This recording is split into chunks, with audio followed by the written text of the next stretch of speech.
It's not just about the back pain, it's about the IBD, it's about the exhaustion, it's about the mental health aspects of it.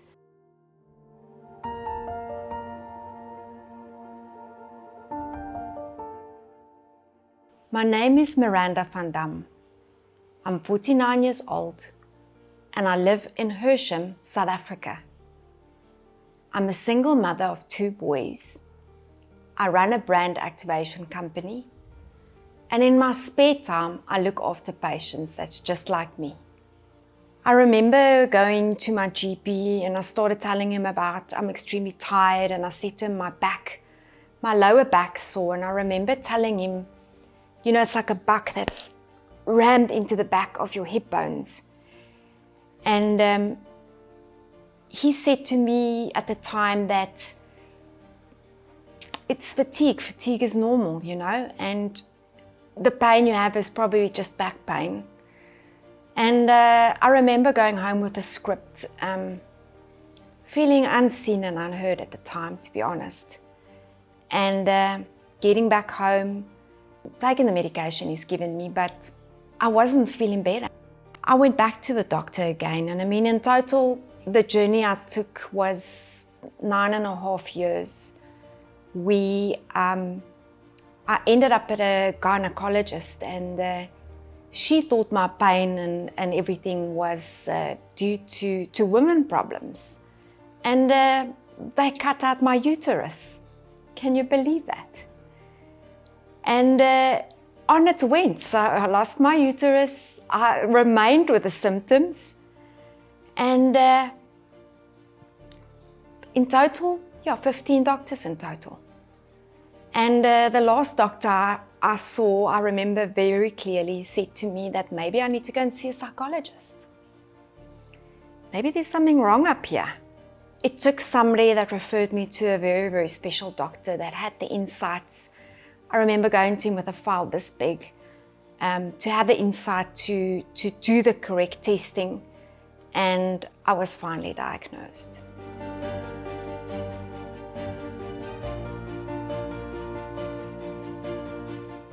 My name is Jack van Dam.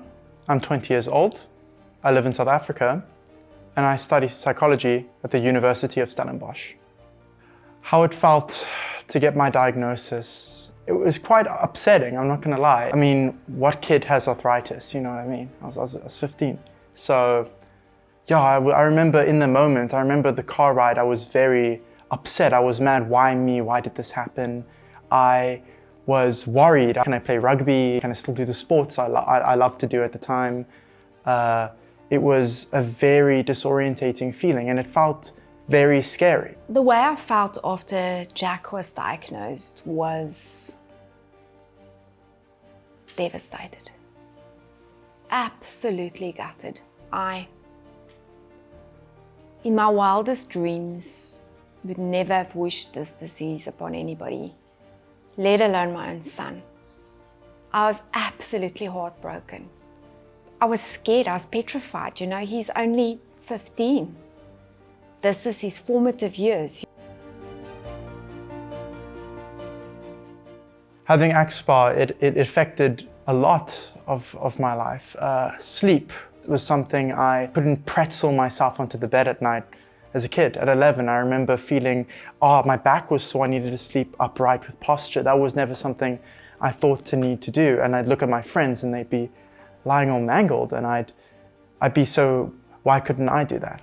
My associated conditions with axSpA are extremely prevalent with me. I would say more so than my back pain. I have 2 physical ones and an emotional one. With physical, I have psoriasis, which is the dry flaking of the skin on my hands. Then I have enthesitis.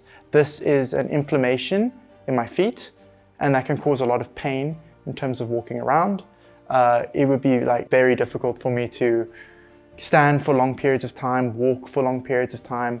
I would end up sitting down a lot, lying on my bed a lot, to try and deal with that issue. With emotions, fatigue was a thing I struggled with a lot, I would come home from school and I'd be, so tired, I wouldn't be able to focus studying was a difficult thing for me. I just didn't have it in me, you know, I just couldn't do it. The hardest part about having axSpA, I would say, would be my fasciitis, my foot pain, just the pain in general. I mean, no one sees it. People just assume that you're good, you're fine, you look great, right? But meanwhile, you're doing a lot to cope with your condition, you know? I walk on my toes when I was a little kid. And I never knew why. I never understood what my body was doing. I just did it, you know, it was passive. It was my way of adjusting. When my son was diagnosed, I started realizing how easy it could be for a parent to overlook symptoms that would seem common in a teenager. Because, I mean, teenagers can whine, right? And teenagers have growing pains. And teenagers can have sporting injuries. So it could be misunderstood. And if I misunderstood the warning signs that came my way from Jack, he would have been misdiagnosed too. And I mean, his was definitely more than back pain. He's got enthesitis. He walks on his toes. He has really bad psoriasis on his hands. I call them crocodile fingers. That often cracks and bleeds. And I can also see that mental health for him is also a big thing. So for me, it's definitely more than just back pain.